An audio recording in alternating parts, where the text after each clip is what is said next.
السلام علیکم ناظرین، سمارٹ نیوز میں خوش آمدید۔ شروع اللہ کے نام سے۔ اے اللہ، درود نازل فرما ہمارے آقا حضرت محمد صلی اللہ علیہ وسلم پر اور ان کی آل پر ایسا درود جس سے ہماری نجات ہو۔ ناظرین، تاریخ گجرانوالہ کی آج 8ویں قسط پیش کی جا رہی ہے۔ مزید ڈسکس کرنے سے پہلے چینل کو سبسکرائب کر لیں اور بیل آئیکن کے نشان پہ کلک کریں۔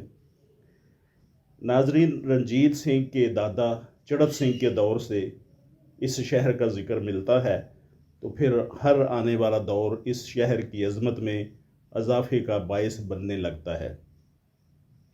احمد شاہ ابدالی کے دور میں یہ شہر وسیع و عریض رقبے پہ مشتمل نہیں تھا، بلکہ یہ 4 چھوٹے چھوٹے دیہات میں منقسم تھا۔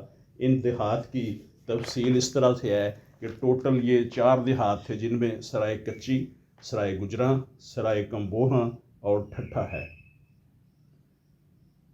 سرائے کچی، اس کا ذکر ہم پہلے بھی کر چکے ہیں۔ ظاہر ہے کہ یہ گاؤں شاہراہ اعظم کے کنارے واقع تھا۔ بیشتر مکان کچے تھے۔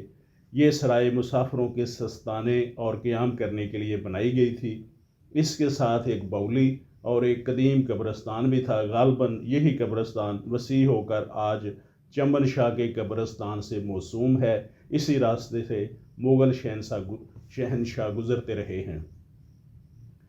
سرائے گجراں یہ حصہ موجودہ اندرون خیالی میں اونچی جگہ پر واقع تھا۔ موجودہ خیالی دروازہ کے اندر ایک ٹبہ تھا۔ یہاں کسی دور میں ایک سرائے ہوا کرتی تھی۔ اس سرائے کے ساتھ ایک کنواں بھی تھا اور اس کنویں کے چاروں طرف ایک وسیع سبزہ زار ہوا کرتا تھا۔ اس سرائے کا نام سرائے گجراں تھا۔ یہ شہر گجروں نے آباد کیا اور پھر سردار چڑت سنگھ نے گجروں سے یہ شہر چھین لیا۔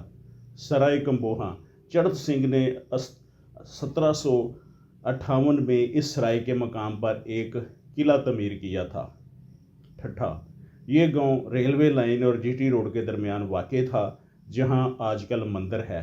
سرائے کچی، سرائے کمبوہاں، ٹھٹھا اور سرائے گجراں کا درمیانی فاصلہ 2 میل کے قریب تھا۔ چڑت سنگھ کے بیٹے مہان سنگھ نے شہر کو سنوارنے اور نکھارنے میں کافی دلچسپی لی۔ اس نے شہر میں ایک وسیع و عریض حویلی بنوائی، شہر کے گرد فصیل تعمیر کروائی اور اس میں دروازے لگوائے۔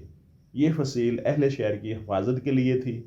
رات کے وقت یہ دروازے بند کر دیے جاتے تھے۔ اس سلسلے میں یہ امر قابل ذکر ہے کہ گجرانوالہ اور سرائے کچی کا تذکرہ مغل دور کے آخری ایام میں لاہور اور کابل کے مختلف مراحل سفر کے سلسلے میں مورخین نے کیا ہے۔ گجرانوالہ شہر لاہور کے شمال کی جانب تقریباً 65 سے 70 کلومیٹر کے فاصلے پر برلب جی ٹی روڈ واقع ہے۔ شاہراہ اعظم تاریخی شان و شوکت کی حامل ہے، بلکہ یوں کہنا بے جا نہ ہوگا کہ ایک دور میں یہ بین الاقوامی اور بین الاضلاعی شاہراہ تھی۔ اس وقت یہ شہر کئی مربع میل کے رقبہ پر پھیلا ہوا ہے اور اپنی شہری اہمیت کے لحاظ سے نہایت ہی اہم مرکزیت کا حامل ہے۔ ضلع گجرانوالہ کے شمال میں ضلع گجرات، مغرب میں ضلع فیصل آباد اور سرگودا، جنوب میں ضلع شیخو پورہ اور مشرق میں ضلع سیالکوٹ واقع ہے۔ ڈاکٹر فقیر محمد فقیر گجرانوالہ کی تاریخی قدامت کا تعین کرتے ہوئے لکھتے ہیں، اپنی تاریخی قدامت کے لحاظ سے گجرانوالہ کی ابتدائی آبادی تقریباً 500 سال پرانی ہے، جو مختلف ناموں سے موسوم رہی ہے اور تاریخ کے مختلف ادوار سے متعلق ہے۔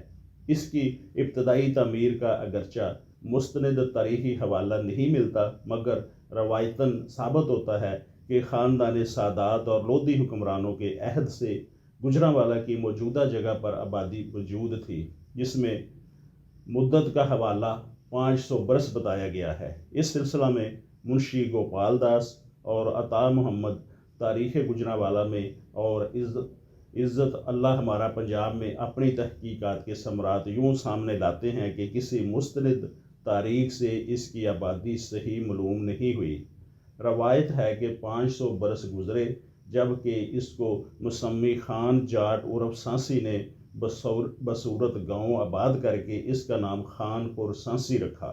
چنانچہ اس کا ثبوت سابقہ کتابوں سے ملتا ہے۔ منشی گوپال داس کی تحقیق کی تصدیق یا تردید کے لیے جب ہم مفتی غلام سرور لاہوری کی تصنیف تاریخ مخزن پنجاب سے رجوع کرتے ہیں تو مفتی صاحب کتاب کے صفحہ نمبر 264 پر اس شہر کا تذکرہ کرتے ہوئے اسے 300 سال پرانا شہر قرار دیتے ہیں۔ اس سلسلے میں یہ امر ملحوظ خاطر رہنا چاہیے کہ تاریخ مخزن پنجاب کا سال تصنیف 1870 ہے۔ اس لحاظ سے اس شہر کی آبادی 400 برس سے زائد عرصہ کی معلوم ہوتی ہے۔ یہ تھی ناظرین آج کی تاریخ گجرانوالے کی قسط۔ ملتے ہیں اگلی قسط میں، اجازت دیجیے۔ میر محمد امین، ایڈوکیٹ، سمارٹ نیوز۔